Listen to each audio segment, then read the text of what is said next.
Bonjour à tous et bienvenue dans ce numéro spécial d'Actu Sport, Jeux des petits États d'Europe. C'est devenu une habitude, nous ouvrons toujours cette édition avec les médaillés du jour et nous sommes aujourd'hui avec Jessica Ratti et Théo Andan, médaillés sur 400 mètres en athlétisme. Tout d'abord Théo, médaillé d'or. Théo, on s'attendait à ce que tu fasses quelque chose ici, mais voilà, c'était vraiment une belle course.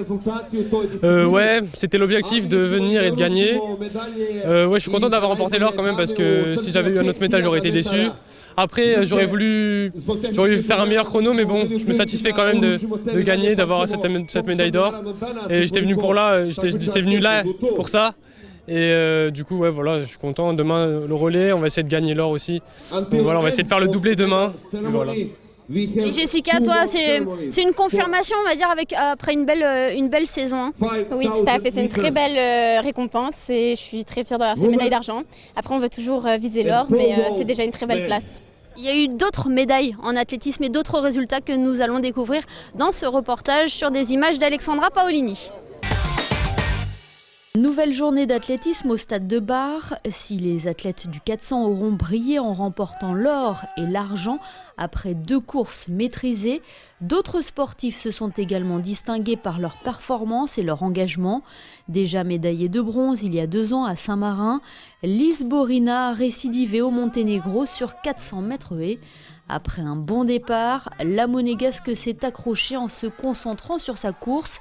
Elle franchit la ligne d'arrivée avec un chrono de 1 minute 03,37, synonyme de bronze. Je suis vraiment hyper contente d'avoir fini cette course en 3e. C'était pas gagné parce qu'au début, j'essayais de rester focus sur mes et tout. Et puis là, j'ai vu que ça lâchait un peu devant. Donc forcément, à l'arrivée, 3e, et je suis hyper contente. Et j'ai un très bon groupe. Ils m'ont tous encouragée, je les entendais un peu. Et je remercie mon coach aussi, Didier Boinon, qui a été là pour moi tout le long. Et c'est grâce à lui ici si j'en suis aujourd'hui. Dans cette même course, Marie-Charlotte Gastaud finit 8e. Son frère, José, termine lui 5e en finale de la même distance. À la perche, Cadogan Abada espérait faire mieux qu'une 4e place. Après avoir passé 4,40 m, il n'arrive pas à franchir les 4,50 m, le vent de face n'aidant pas les performances. Sur 3000 mètres steeple, Jamal Baziz, l'expérimenté des Jeux des petits États, termine 6e après une course rapide et rythmée qui sacrera un Islandais. Grégory Juffra franchira la ligne d'arrivée 4e, une satisfaction pour le Monégasque qui aura réalisé une course intelligente. Je suis très content de ma course. Ça a été une course assez rapide. Les 3 premiers sont détachés assez rapidement. Donc j'ai fait ma course avec un concurrent de Malte. J'ai su décrocher dans le dernier kilomètre. Donc je suis pas de regret. Je suis content de ma 4e place quand même. C'est l'une des plus belles courses de ta saison, on nous a dit, c'est vrai ? Ouais, oui. J'ai fait 2 courses avant sur ce type où j'avais pas très bien couru. Et là, je suis content d'avoir au moins fait une bonne course au Jeux des petits États pour Monaco. Autre résultat, la 7e place de Louis Cateau sur 1500 mètres. Avec 4 médailles pour le moment, il reste encore une journée de compétition à l'athlétisme pour égaler ou dépasser le total de 5 médailles remportées lors des derniers Jeux. Une autre journée riche en médailles ici aux Jeux des petits États d'Europe à Budva. Encore énormément de médailles glanées et c'est le cas aussi en tir. Début de la compétition avec le pistolet à 10 mètres hommes et femmes et donc une nouvelle médaille pour la délégation monégasque. Je vous laisse en découvrir la couleur. C'est une des disciplines inamovibles et historiques des Jeux des petits États d'Europe présentes à chaque édition depuis 1985. Le tir est le sport qui sollicite le plus l'aspect mental. Début des hostilités jeudi avec le pistolet à 10 mètres, hommes et femmes. Les garçons sont les premiers à l'œuvre avec en lice Boris Jeremenko et Ivan Ornella. Le matin en qualification, les athlètes ont 1h15 pour tirer 6 séries de 10 plombs. Boris réalise le score parfait de 100 sur les 3e et 5e séries. Un superbe total de 578, synonyme de première place. Yvan termine lui malheureusement 9e et n'accède pas à la finale. Une finale au format différent, 2 séries de 5 plombs en 4 minutes 10. Après cela, un tireur est éliminé tous les 2 plombs. Après les 10 premiers et une ribambelle de 9, assortie de quelques 10, Boris Jeremenko est leader, l'entame idéale. Mais en tir, tout peut aller très vite. Sur son 16e plomb, un 8.5 le fait rétrograder à la 4e place. La bataille pour le podium est rude. Ils sont 4 pour 3 places. Boris enchaîne un 10.3 et un 10.7 et reprend la tête au 20e plomb avec 6 dixièmes d'avance sur le deuxième. Débute alors un final insoutenable sur les 4 derniers plombs entre le monégasque et l'islandais Sigurd Geiss, habitué du circuit Coupe du Monde, qui reprend la tête. 3 dixièmes séparent les 2 derniers tireurs avant le dernier plomb. Boris décide de lâcher sa balle en premier, mais ne parvient pas à faire mieux que son adversaire direct. Après l'or en Islande et le bronze à Saint-Marin, Boris complète sa collection avec de l'argent au Monténégro. Le niveau de la finale n'était pas exceptionnel, il fallait être, je vais dire, un des moins mauvais pour pouvoir réussir, mais j'avais du mal à me mettre dedans, les essais n'étaient pas terribles. Et la compétition, j'ai été crescendo. Je voyais les résultats sur l'écran qui est devant nous, donc je voyais que j'étais longtemps 4e, donc j'avais pas envie de finir là, je voulais vraiment aller le chercher. J'ai eu un 10.7 qui a été, je pense, un peu décisif, et ça m'a fait plaisir de remonter, j'ai pris le devant. L'Islandais m'a rattrapé dans les derniers plombs avant le 24e, et même s'il était à 0,3 points de moi, j'ai pas réussi à aller le chercher, et je prends quand même cette médaille d'argent et je suis très content.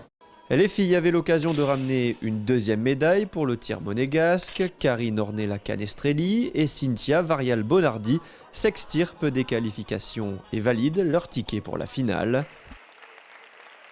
Après la première salve de 5 plombs, les 2 monégasques sont au contact, à 1 point de la médaille de bronze, avec un score de 46.9 et 46.4. Puis gros coup de théâtre, sur son 7e plomb, Karine est créditée d'un 0 alors qu'elle est en pleine visée, en plein mouvement. Elle appuie malheureusement sur la gâchette, une erreur qui lui coûte toute chance de médaille. Karine Canestrelli termine 8e de cette finale. Malgré un très bon départ et de 10 pour débuter, Cynthia enchaîne quelques 8 et prend elle la 7e place. Le match était vraiment en demi-teinte, voilà, et puis la finale, écoute, ça bougeait tellement que voilà, on a fait un peu... Peut-être j'aurais dû me mettre au ball-trap juste pour cette finale-là, c'était vraiment terrible, terrible. Les essais étaient beaux, mais c'est toujours le cas, les essais sont toujours magnifiques. Non, derrière, ça a été difficile, en fait, au moment de lâcher, je pousse, et en fait le guidon monte, et hop, forcément le canon, il est juste en dessous, donc ça monte aussi. Et ça fait du 8 en haut et 8-7 en finale, ça passe pas, quoi. Cette finale est exceptionnelle, un niveau ultra élevé. Lors du tête-à-tête final, la Maltaise Bedina arrache l'or face à la Monténégrine Pantovic. Place vendredi à la carabine à 10 mètres. Autre médaille, elle nous vient de la pétanque, elle est de bronze, elle est signée Laurence Crovetto dans une petite finale 100% monégasque. Voici le résumé de ce duel. 2 monégasques en demi-finale pour espérer monter sur le podium ensemble. C'était l'objectif à la base de Laurence Crovetto-Vial et de Marilyn Bollis en pétanque individuelle. Chacune devait jouer son billet pour la finale face à des luxembourgeoises. Marilyn a tenté de trouver la faille face à une joueuse également expérimentée. Malgré un tout début de rencontre serrée, la monégasque, qui a notamment remporté la Coupe des Nations l'an dernier, cède du terrain et laisse échapper ses chances de finale. Elle s'incline 13 points à 3. C'était difficile en face. C'est mon avis personnel. Mais bon, elle a essayé, ça n'a pas marché. En face, ça a très bien joué. Bon, donc, il n'y a pas grand-chose à dire sur cette partie-là. L'autre demi-finale opposait là encore une luxembourgeoise contre une monégasque. Laurence Crovetto-Vial n'a rien lâché sur ce face-à-face avec un jeu intelligent. Elle a joué chaque point. Alors que la finale lui tend les bras, son adversaire sort le coup qu'il faut au bon moment. Un carreau qui l'empêche de voir plus loin dans la compétition. Défaite 13 points à 11. C'est vraiment ralent parce que sur la partie, ça reflète, ça joue à 1 point comme beaucoup de parties qu'on a eues, on rate des trucs de 1 point. On peut dire qu'on n'est pas verni en fait. Et Laurence, elle a très très bien joué, elle a fait une partie vraiment fantastique. Et j'étais persuadé qu'elle allait gagner. Là, la luxembourgeoise, elle a fait carreau vraiment à la dernière boule pour gagner. Et pour nous, je suis encore sous le coup, ça fait 5 minutes, on est un peu déçus. Les 2 joueuses de Monaco ont dû se départager pour la médaille de bronze lors de la petite finale. Laurence Crovetto-Vial en est sortie vainqueur. Du bronze donc pour Monaco, qui aura dû s'adapter à énormément de contraintes, notamment au niveau du terrain pour exceller. Nous sommes à Budva, au bord de mer. Les épreuves de lyonnaise se sont déroulées juste derrière nous sur les terrains qui jouxtent ici la mer. Je vous propose de regarder le résumé de cette journée de lyonnaise. Il y avait 2 monégasques en lice. Délocalisée mercredi, l'épreuve de lyonnaise retrouve son site traditionnel jeudi. Côté monégasque, 2 joueurs étaient en lice. Si Florian Valéry n'a pas pu défendre correctement ses chances, sa valise, ses boules et ses chaussures n'étant jamais arrivé au Monténégro, Gianni Bresciano était, lui, en course pour la médaille avec une demi-finale face au Monténégrin Rankovic. Temps maximal d'une partie, 1h30 face à un joueur expérimenté. Gianni est solide en début de partie. Adroit au point, efficace au tir, le match est extrêmement serré, mais va basculer sur quelques mènes en milieu de partie. Le monégasque s'incline 10-7. Un peu plus d'1 heure plus tard, pas le temps de gamberger, place tout de suite au match pour la 3e place face au luxembourgeois Baron, éliminé en demi par le champion du monde. Là encore, la partie peut basculer à 1 mène de la fin. Gianni n'a que 2 points de retard. Et alors qu'il est en bonne position pour réduire l'écart, le luxembourgeois sort le coup parfait.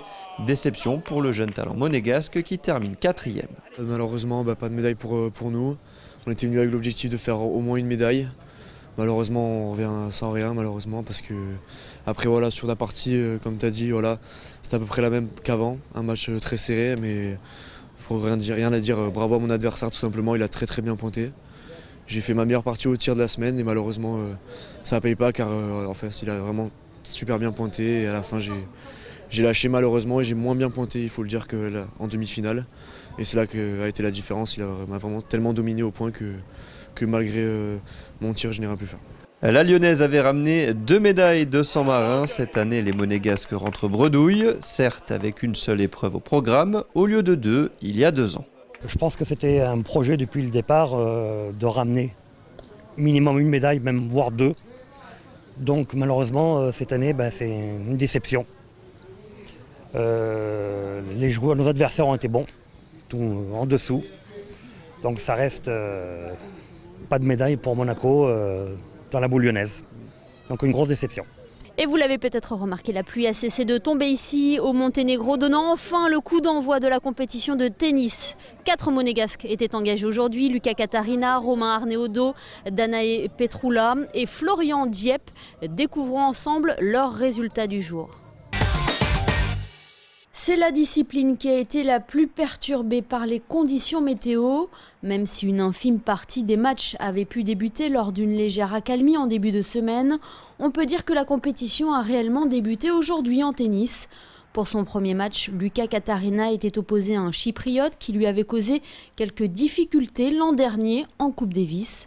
Le monégasque a fait abstraction de ce souvenir pour dominer aisément son adversaire 6-3, 6-2.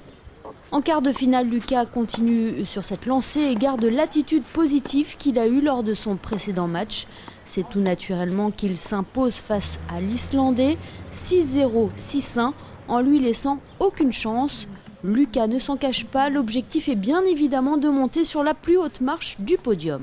Je joue pour avoir une médaille,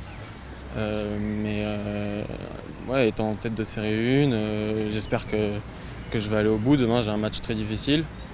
Contre le luxembourgeois, contre qui j'avais perdu il y a 2 ans, que j'ai battu aussi une fois sur le circuit, donc ça va être compliqué et j'espère que Romain fera pareil de son côté et qu'on se jouera en finale évidemment. Et Luca Catarina aura joué 3 fois aujourd'hui, 2 simples, puis un double avec Romain Arneaudo. C'est une des premières fois que les 2 licenciés de la Fédération monégasque de tennis jouent ensemble. Une paire qui aura quand même souffert malgré la victoire face à San Marin en quart de finale. Romain Arneaudo qui s'est lui qualifié pour les demi en simple. Finalement il fait beau, déjà ça fait du bien au moral et on arrive à enchaîner un peu toutes les parties, donc ça fait du bien. Moi j'étais un des seuls qui avait réussi à finir mon match hier, donc on avait déjà un jour de retard, maintenant on a eu 2 jours de retard. Et là ça s'enchaîne pas mal, donc moi tout va bien parce que là j'avais déjà un tour d'avance et mon adversaire a abandonné, donc physiquement c'est pas très compliqué pour moi. Mais voilà, Lucas il a 2 matchs aujourd'hui, 2 matchs en simple, plus on va jouer le double après avec Lucas, notre premier tour. Donc voilà, on est content de jouer déjà et puis on gagne, donc tout va bien. Chez les filles, Danae Petroula a remporté sa première rencontre en se mettant toutefois en difficulté dans le second set face à une Islandaise. En revanche, elle s'inclinera face à la Maltaise 6-2, 6-3 en quart de finale. L'aventure n'est pas terminée pour Danae puisqu'elle est toujours engagée dans le tournoi du double mixte avec Florent Dieppe, avec qui elle jouera la demi-finale ce vendredi. Encore un programme très dense aujourd'hui, énormément d'épreuves qui se sont succédées, parfois en même temps. C'est l'heure de regarder les résultats en bref. Le beach volley monégasque est toujours à la fête au Monténégro. Le sans faute continue pour les garçons. Pascal Ferry et Alexandre Bitton sont en demi-finale après une victoire face à Malte 2-7-0. Après 3 succès, les filles, elles, ont concédé leur première défaite du tournoi face à Chypre, 2 manches à rien. Il y avait également du volley en salle et ça ne s'est pas joué à grand chose, mais Monaco s'est incliné face à San Marin 3-7-2. En basket, superbe performance des filles qui ont écrasé Chypre 82-53 avec notamment 23 points de Maeva Bianchi et 22 de Guida Mendy. Et enfin, la natation continue de cartonner. Nouvelle journée très riche en médailles. Je vous propose d'écouter l'une des coachs de la natation, Amandine Bouisset. Elle est au micro d'Émilie Rousseau. Pour cette 3e et dernière journée, on a rajouté 5 belles médailles au compteur de la natation. Donc à Sandra qui a fait encore 2 médailles d'or sur le 50 mètres nage libre et le 50 mètres papillon. Lisa qui a fait une médaille d'argent sur le 400 mètres 4 nage. Marcus qui fait une belle médaille de bronze sur le 100 mètres brasse. Et Cassandra qui termine pour sa 9e course avec une médaille de bronze au 200 mètres nage libre.